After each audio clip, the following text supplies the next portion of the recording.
With the epidemic sweeping China, in Hong Kong, the public push has been for sealed borders.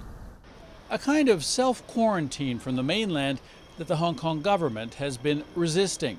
No longer. Leader Carrie Lam arrived at a news conference wearing something else she's been resisting, a face mask, which has been a symbol of months of protests here.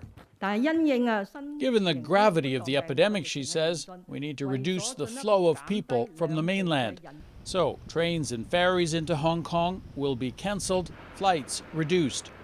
It's a sign of the pressure everyone is feeling to do something in the face of a virus that's infecting hundreds more every day in China.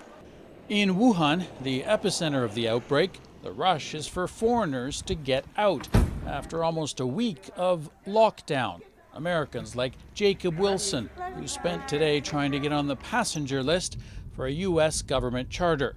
He didn't make it. If there was a bigger plane that could fit everybody, I definitely want to be on it. Japan is also sending a plane to get its citizens out, along with the European Union. Australia plans to fly some of its people to Christmas Island, quarantining them far off the coast. Even in this crisis atmosphere, Chinese President Xi Jinping insists the devil virus will be beat.